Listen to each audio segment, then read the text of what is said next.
What is going on, everybody? My name is Ethan. Welcome back to HardCap Games. Over here on the channel today, people. Today of the first week of the AFG Pokemon Draft League. I am your coach of the Detroit Cobalions. My name is Ethan. And today we are facing off against the Rainbow Road Ninetales and Dragonrider, also known as the CEO of AFG. So, we're going to do our team builder right now. If you want to jump ahead to the actual battle, you don't care about this part, feel free to just go to that time code that I've just put right there, and you'll be all set. So, before we get going, I did want to read something real quick from Dawn, Dragonrider, that she said that I can say. But I'm also going to plug her right here. Feel free to go ahead and give her a follow. Go check out her stuff. But she wanted me to give you some background information about her. This is her first Pokemon League and literally her first time playing anything even VGC related. Why is Premiere Pro opening on my computer? She played Pokemon games as a kid during Gens 1 through 3 and then picked up Violet as her first game since Gold and Silver.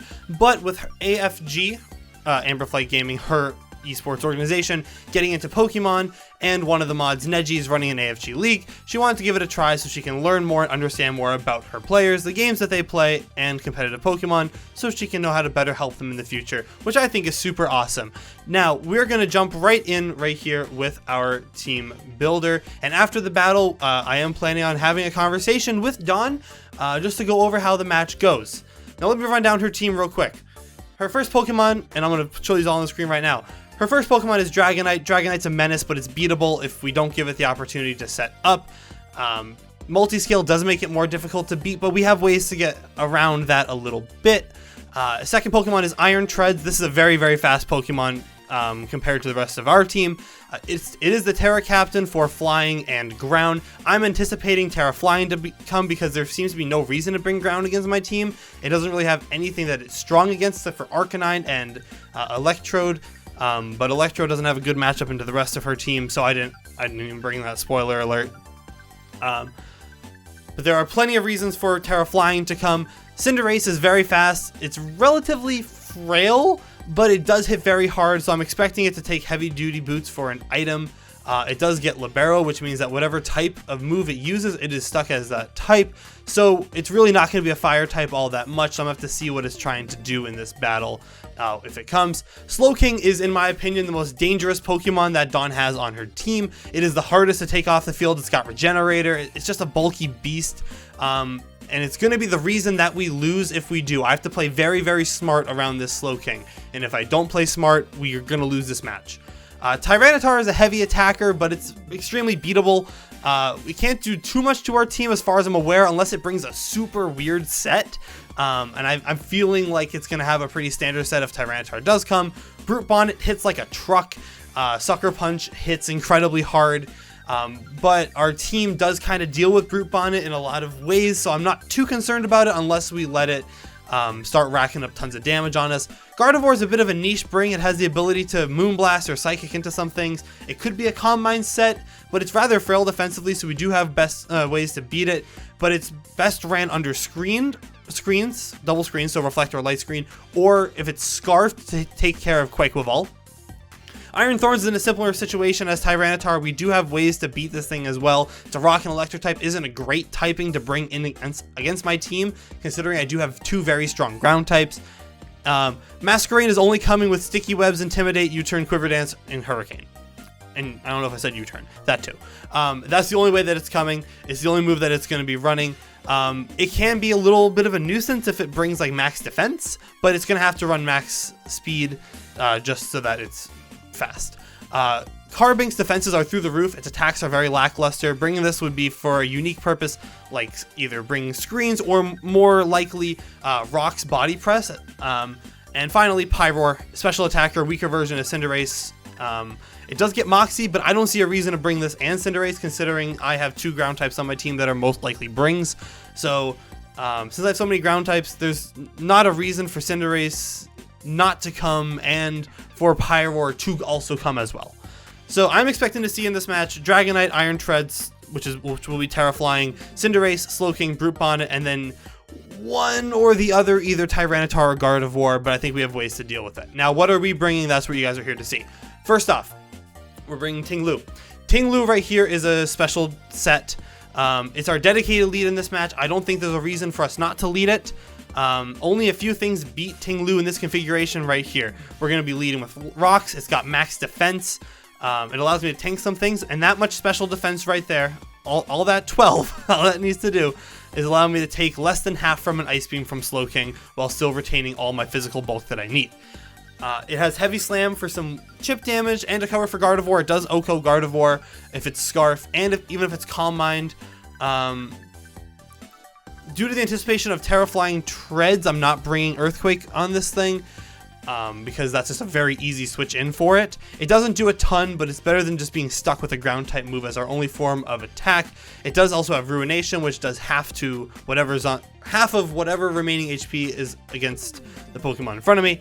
And I do have Terra Ground coming this week to get rid of the Dark type if Gardevoir does come, but we may or may not Terra in this game because if we do Terra, we can't switch on a Psychic or a Future Sight from Slowking.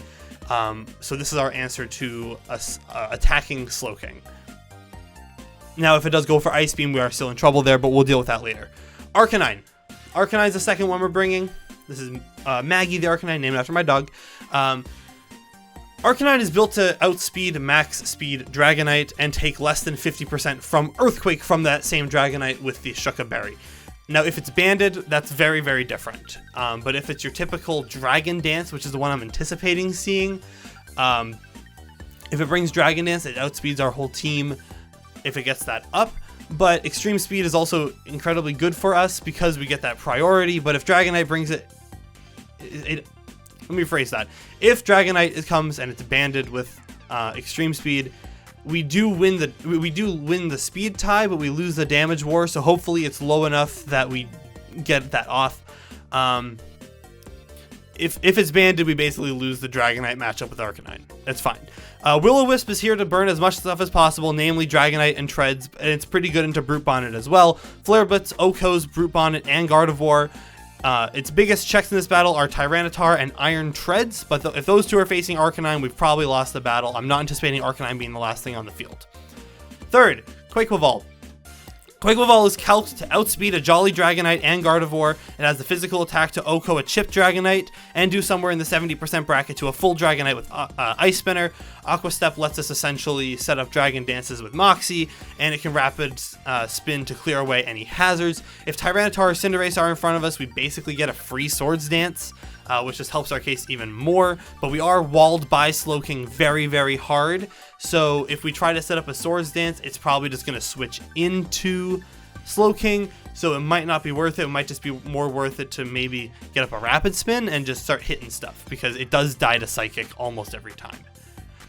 I initially decided I was going to bring Scarf Lando. I decided no, we're going Physical, Life Orb, Landorus with Sheer Force. The reason for this being, the biggest threat to Landorus is Slowking. However, I'm anticipating Slowking to be saved for the very end of the match, unless I bring out Landorus early. Landorus is kind of here to just be our mid-game, just punch stuff as hard as you can, put some mad damage on things.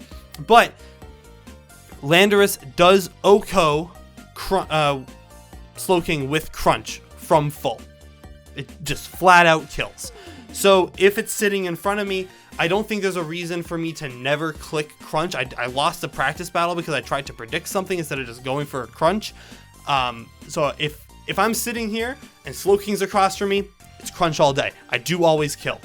I outspeed a timid non-Scarf Gardevoir, all variants of Dragonite.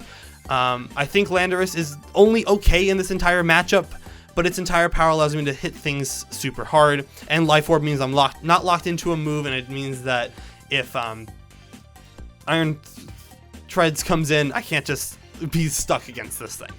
I doubt they're expecting Physical Lando. Landorus normally runs Special, so they might not be expecting me to have this as a Slowking response. Corviknight. Corviknight is one of our main checks to Slowking, unless it has Flamethrower, but it's going to be very hard to bait that out without going into Corviknight. So I want to set up with Corviknight. This is a way that I can kind of just clean up the rest of the team here. I need to get off 2 bulk ups before I can start really racking up damage though. Corviknight has 252 defense, which makes body press stronger. It has roost, bulk up, and power trip with the expert belt. We're looking to set up a bulk up in front of Tyranitar, a Scarfed Gardevoir, a Brute Bonnet, or on just some switch out.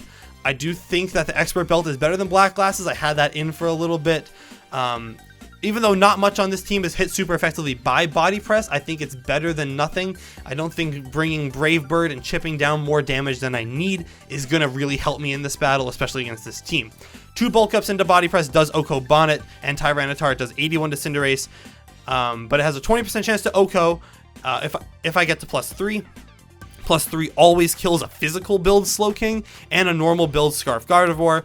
It's a 3-co on Dragonite from full. It does 71 to 85 otherwise. But in turn, Dragonite Banded can't really do too much to us with a Fire Punch if I'm +3. This mon's not our win condition, but it's certainly a way that we can deal with it. And last but certainly not least, we have just a little guy, Azelf. Azelf is looking to set up a Nasty Plot. This thing is disgusting. I almost didn't bring it. About an hour ago, I realized last second I can bring this instead of a Moongus. If I get up one, so if I don't have a Nasty Plot, Ice Beam does 53 to 69 to a Dragonite. But if I get up one Nasty Plot, that's a 110 to 139 to a full HP multi-scale Dragonite with multi-scale still intact. 118 to 139, just straight out kills. Thunderbolt does 33 to 39 to Slowking without. It does 65 to 77 with a Nasty Plot. So if I get up 2, I just kind of win. The only thing that really scares me is a knockoff from Iron Treads or a Sucker Punch from Brute Bonnet. An Assault Vest Iron Treads takes 62 from Ice Beam and Energy Ball, but if it terras into either one, it pretty much dies to Ice Beam. It's Speed Creep to outspeed Jolly Treads. And Colbur Berry means we take less than 50 on the first try, or from knockoff on the first try. And Levitate means we take nothing from Earthquake. So if it does bring that in, it's actually a decently safe swap if I figure out that it doesn't have knockoff. We'll figure out if it has knockoff pretty quickly though, because I think getting knockoff is a priority for this thing, especially into Landorus. So we'll figure that out in a minute. But for the meantime, I'm going to connect with Dragonrider, and we're gonna get going. I'll see you guys in a second. Oh crap. Hey, Azelf doesn't learn Ice Beam.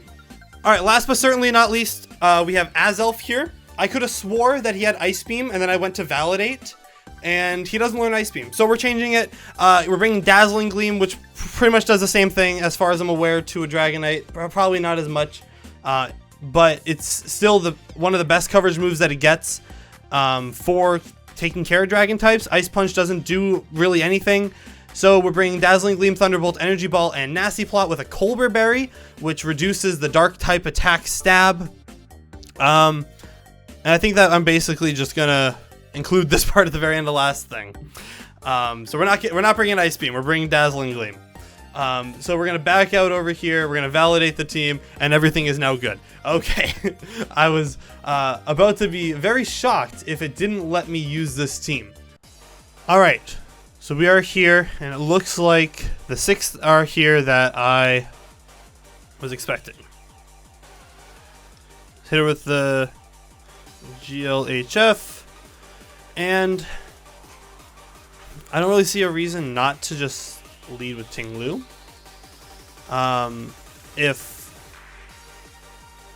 And I can basically stay in on everything except for Brute Bonnet. So let me write down real quick what's here. I have my sheet over here.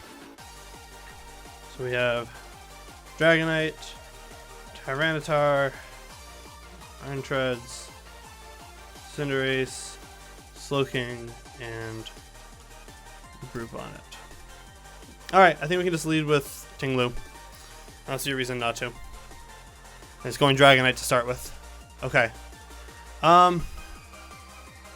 So I didn't really do many calcs for what a Dragonite does to this thing. I never thought that I'd be facing it. But if it, I mean, no matter what it has, even if it has Ice Punch, I don't think, let me check. I don't know why I would have Ice Punch does 26. There's no reason for me not to go for Ruination. Oh, Aqua Tail. Okay, interesting. I forgot that I got that. That's now crippled. I think that's a win of a turn. And my leftovers activated, which is awesome. I didn't see anything from this. It didn't gain any health back, so it's not like a lefties set. So if it goes for Aqua Tail again, I don't think I can even necessarily assume. I think I just have to...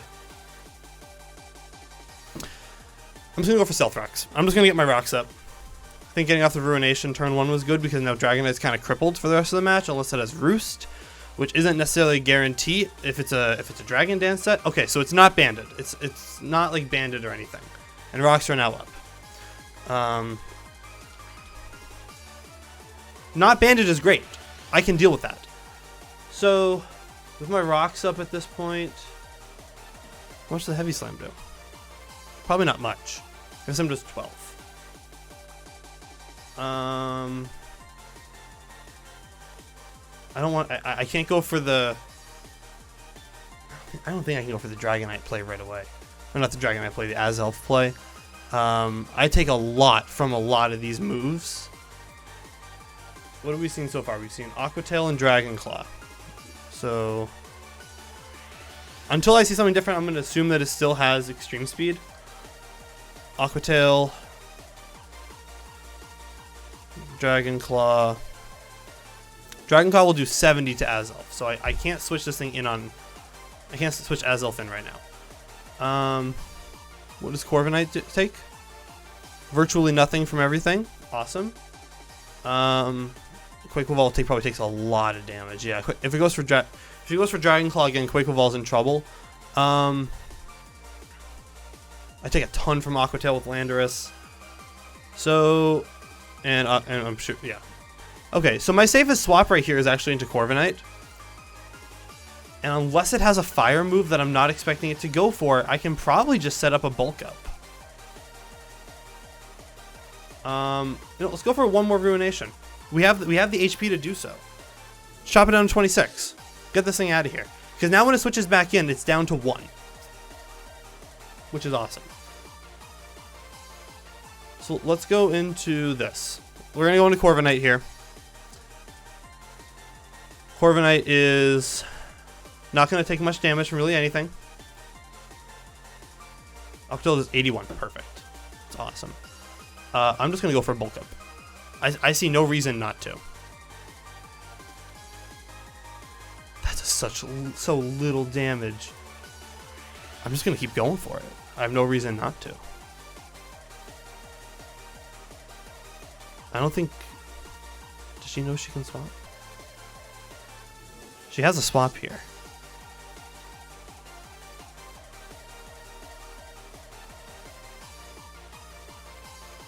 Interesting. Interesting. This is fascinating. I think I go for one more Roost and then I just start power tripping. Right? So now I'm at +3. And I can just go to +4. There's no reason for me not to. I can just keep going for it. It can't get me out here. She's not swapping to Cinderacer. Oh, Air Slash. Interesting. So we Roost. Let me start Air Slash. Let me just start power tripping, right? There's no reason for me to do anything else.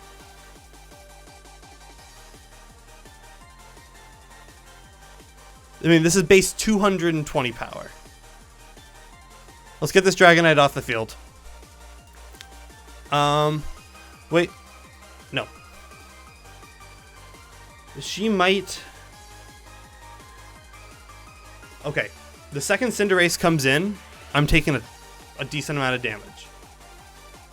Is it disrespectful to go for +5? Probably. Let's go for Power Trip.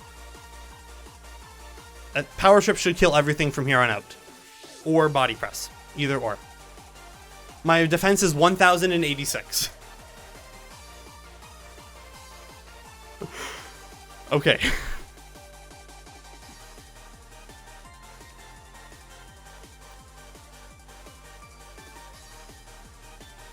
I don't think she recognizes that she can swap. Oh, she did. Here comes Cinderace. Okay, it's not Boots. And that's dead. I think this is a sweep. Dead to Corv. But, Power Trip. Tyranitar here definitely dies to a Body Press.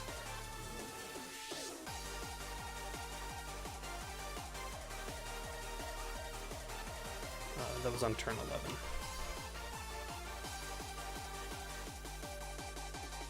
Yep. I think this might be GG's. I was faster than it too, so it didn't have any investment. Go for it again.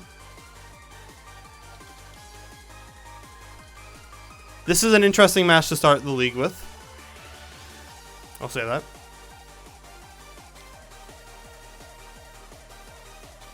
And I know that this kills. This is going to be a 6-0 for Corviknight as far as I'm aware. So I definitely outspeed here.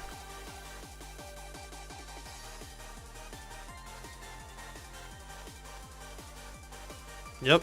Dies to Power Trip.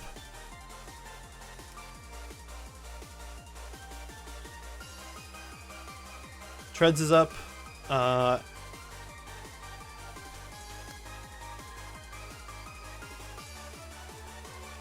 assume that a Terra's here, but I'll go for Body Press anyways.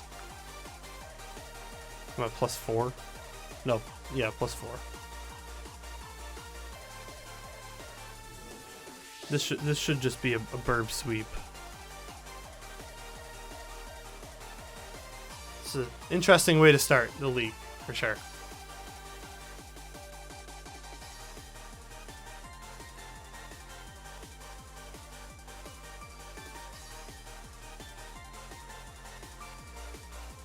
Yeah, so Treads should die to if she doesn't Terra right now, Treads dies to a Body Press. Dragonrider comes in, has 1 HP, and we know that doesn't do anything to Corviknight. Oh, it's ground. Oh. Oh wow, that didn't quite kill. Interesting. Is that a Body Press? That was a Body Press. Alright, let's go for Power Trip. Let's clean up here.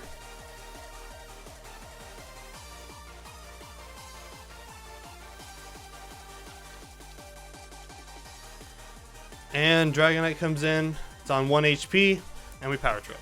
All right.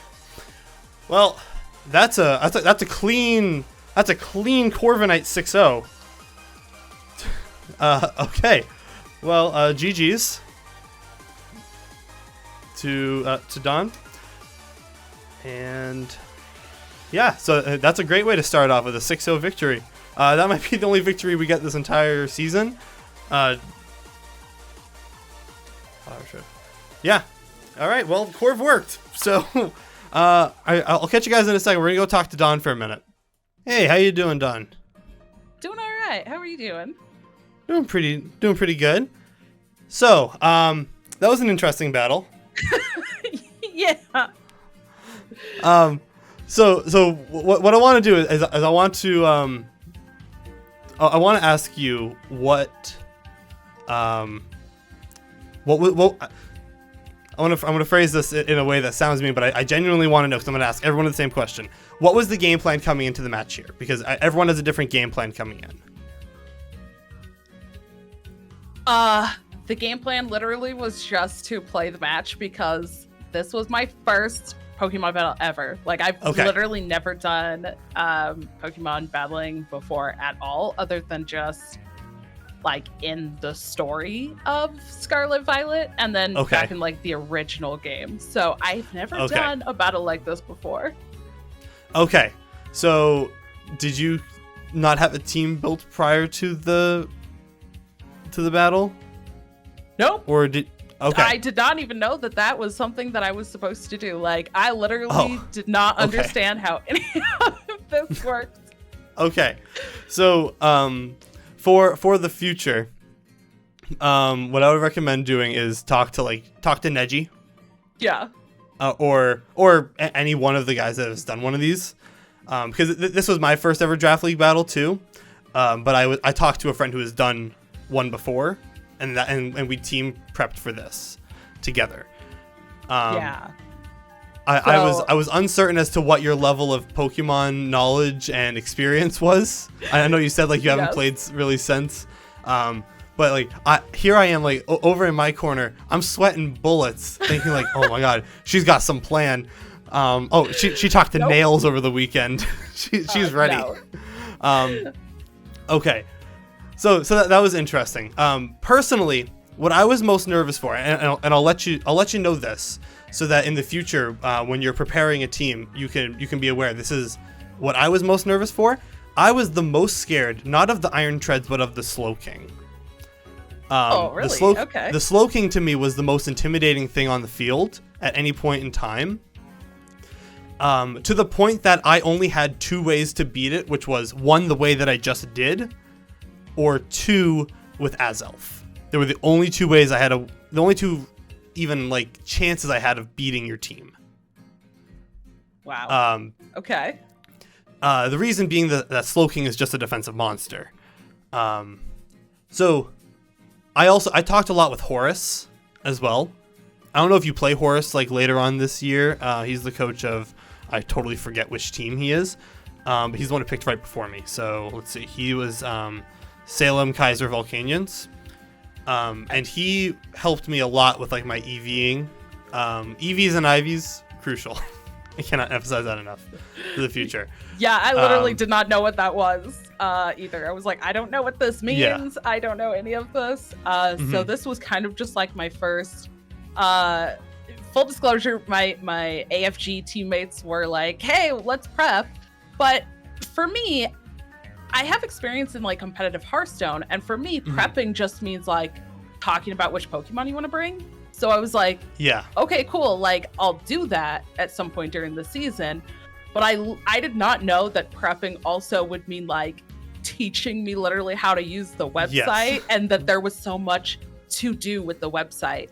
There's so much involved with this game. Which I feel like for people, if anybody's watching this who maybe has like never done a draft, it's super important to know how to use the website and understand like, how to enter that stuff in, which I just learned. So now I will know that, and definitely will use that going forward. Yep, definitely. So I was definitely scared of the Slowking above all else, because like when I did I spent probably I made like 6 iterations of this exact team that had a Moongus, Azelf, and Houndstone on the team, just because I was so scared of a special Slowking just coming in and destroying me. The reason being just because Slowking special defense, I don't have a way to deal with a special, a bulky water special attacker, or a special defensive monster like Slowking. And it's like a thing that I did with like my buddy Jacob. Was like we looked at the team and we said, okay, here's the most threatening things. You brought the 6 that I figured you were gonna bring, so you did a good job on that front. Because we looked at it and we said, okay, these are the ones that are probably the most scary, if we're going up against someone. So you brought the right Pokemon, but like when like the point, and I'm pretty sure I said something along the lines of this in the battle, was when I brought in Corviknight and you didn't switch into Cinderace on the first 3 turns, I went, what's she up to? It's interesting. Yeah, and I also, like, I'll be honest too, like I was super nervous because again, I'm like, I don't really know how to do this. And also when I looked at the draft stuff, it seemed like there was so many like, this thing's banned, don't use this. And then at the beginning, even in Pokemon Showdown, it was like these things. And then I started like panicking. I was like, I don't know what any of that means. Oh my gosh, I don't want to use something that's wrong. And like, I don't know when I can or can't do things or use certain things. I don't want to use something that is going to get me in trouble or that's going to like get me a DQ. So I was like, I don't know what I'm doing. Oh no. And then I just like panicked all over again. So the nice thing with this league, so first off, I believe there should be more things banned. Oh gosh. than just what's here. Like the the move Revival Blessing is banned for a reason. I get that, but the Pokemon Qianpao, who is on, it was the first overall pick on Armenia's team. That one should have been probably banned. Because that one is just disgusting. So if you're facing the New York Jirachis at any point, which I know I am week 4, I'm terrified of that team because that Pokemon is so broken. Oh no. Okay. So there are some Pokemon, and the reason like we had the draft like set up the way we did, and reason things were banned is because they're just too good. One Pokemon that's in the I think 8-point tier, yeah, on I don't know what team has it, but it's an 8-point Pokemon, Regieleki. If you allow that thing to Terrastalize, it is a 20-point mon. It would be in a tier of its own above everything else. But the reason we don't allow it to Terrastalize, I'm assuming this is the case, is that because if you let it Terrastalize, it's gross. If you don't let it Terrastalize and it's stuck as an electric type, it's really bad. Oh, okay. The one thing holding it back is the fact that it's an electric type. So, yeah, it's a learning experience for everybody. I think most of the people in this league are very new, and like yourself, like this is my first draft league battle, but I've watched a lot of draft league, like back when I was in high school, so like 8 years ago. But it's something that comes with time, Yeah. It's just very interesting. I think also, I've done a lot of competing, like I said, for like Hearthstone or other card games, but then going into something like this, and I feel maybe I should have realized that like, hey, the tools for how we play the match probably should learn about that beforehand. But I was like, oh, cool. I go in and then I say, here's my Pokemon, because when you play like the video games, right, you catch a Pokemon and it's got some abilities and you just play it. Yeah, it just works itself out. It just works itself out, and you're not limited to the 11 that you've got at your disposal. Yeah, and then on the website you have to pick which abilities you're using, and I was just like, oh, I didn't know that was a thing that I had to do. I thought I just said like, cool, I have Dragonrider. Plug it in and like play. For clarifying purposes, did your Dragonrider have the ability Inner Focus? I have no idea. Maybe I recorded me doing this so I could look back like maybe it's okay. I didn't pick it, I don't think. So for your future matches, I'm gonna tell you right now, there is never a need to bring Inner Focus over multi-scale. Okay. I didn't pick Inner Focus that one, is so. Yeah. It might be. Hold on. I'll just make a new team real quick. See what the default is. It definitely is Inner Focus. Okay. Its ability multi-scale means that you take half of the damage from an attack if you're at full HP. So I was terrified of the Dragonite, and I had I had like multiple ways that I was like, okay, well if I can chip it down this way. That's the reason I set up the rocks at first.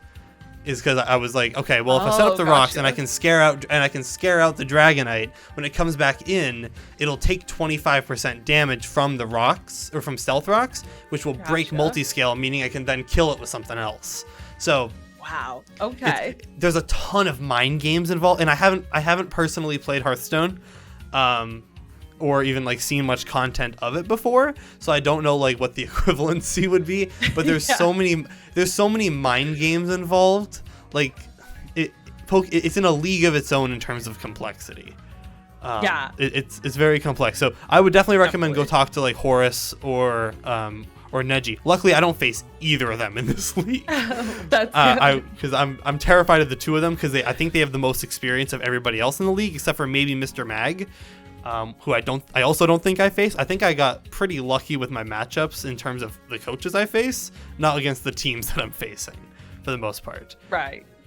But it'll come with time. It's your first match. It was my first match too, and I basically just kept clicking the one move like an 8-year-old who's like, yes. I think I even said that. I was like, this is how I play Pokemon. I don't know. I just kept clicking the same thing. Yep. Okay, good.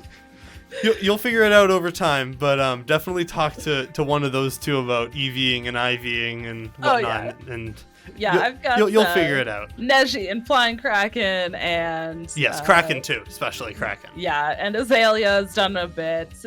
They can all help me, but I was like a lot came up this week that I wasn't expecting that I had to deal with. So I didn't even have time to like, I was going to like record a video ahead of time and do my prep and kind of get myself at least knowledgeable. And then I wasn't able to do that. So I was like, okay, cool. But yeah, like I said, I kind of expected the tools to just be, I guess if you've even seen like a card game, even in card games, right? You're just like, okay, cool. I put this card into my deck and then you play it. Yeah. Or in, like I said, when when you play the solo content, when you play a story of a Pokemon game, you just catch the Pokemon and it has abilities and you just play. Exactly. But this one I had to pick everything and I was like, oh no, I did not know that I had to go through and pick each ability that I was using and like, oh, this is a disaster. I didn't know any of this. Like nobody even told me that these tools were something that I had to do more in depth with other than just click the Pokemon, add, go. Yeah. Yeah, I've probably, for frame of reference, I don't know, because I'm still very new to like building teams. I've probably spent 20 hours over the last week talking with my friends about this. Wow. Okay. Like buddies at work, dudes that I know through Discord. Yeah. Just like testing teams and whatnot. I spent a lot of time doing it. I don't think that's the case for everybody, because I think everybody else knows how to properly speed creep, which is a complex tactic that I learned from Horace.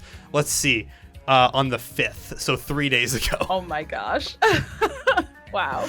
So yeah, it's tricky. There's a lot of nuance to it, but you have a very good team that I think makes a lot of people nervous to prep for. And I think as you learn the game a little bit more, it'll become a little trickier to beat you. Sweet. Yeah. Once I understand what I'm doing, I think I'll do a little bit better. But it's all this, when you're learning all of this for the first time, you're like, okay, not only do I have to do a draft and try to select these Pokemon, which most of the Pokemon I don't even know. So I was like researching, while everybody else was doing their picks. I'm like, best. That's kind of the right way to do it, though. Like what? I don't know what I'm doing. That's kind of the right way to do it, though, because as the draft's going by, like for reference, I really wanted the Pokemon Annihilape, because I knew that I wanted to pair Annihilape with my Corviknight, because those two make a really good defensive pairing, because they share very little weaknesses, if any, I think.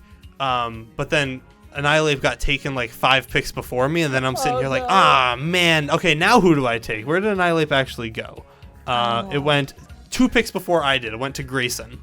And I was like, no, my Pokemon! So the draft itself is what I think what most people consider to be the most fun part, is just like seeing what team you get, and like getting sniped. Like I play so much fantasy football that like I'm used to like the feeling of just like, oh man, I just got sniped. Yeah. But it's the team building aspect is definitely fun. Well, I'm excited to do more and actually like learn and understand. But I figured I'll probably be working on some content that we're gonna put on the AFG channel. Starting with this, so I think I'm sure there's other people out there like me that have literally never done any of this before. So I figured. Take the opportunity to be like, hey, I'm a total scrub. I know 0. Here you go. Don't make this mistake, because oops, that was not the way you want to approach it. And now I know. But if I can help somebody else learn that too, then they'll know. Yeah, of course. All right. Do you have anything you want to plug before we get out of here? No, just thank you so much for joining the AFG Draft League and for playing and for chatting with me, because this was super cool and I got a lot of insight. Yeah. It's an honor to be a part of a draft league, and an honor to be a part of your prestigious, that's the word, organization, draft league specifically. It's truly an honor. I'm very excited to see how the season goes. Thank you. Me too. And Neji has done a wonderful job so far organizing and putting it together. Yes. So, and I believe at the time of me posting this, which will be about 3 o'clock tomorrow, Neji should be going live really any minute to do his complete reaction to every battle from the week. Oh, I can't wait for him to see that. So, yeah, right? Oh, he's going to kick my butt. Yep.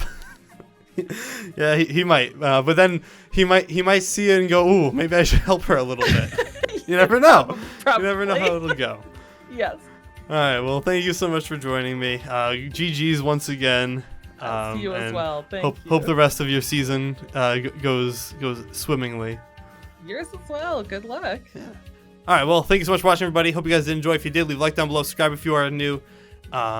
Next week we take on, I don't even know who we face, which is the Sapporo Snovers and their coach Exolus. So we'll be back next week with week 2.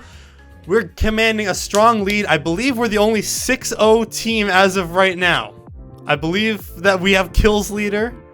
I think we have KD leader. We do. We are the best team in the league as of this very moment. So I'll see you guys in the next one. Peace.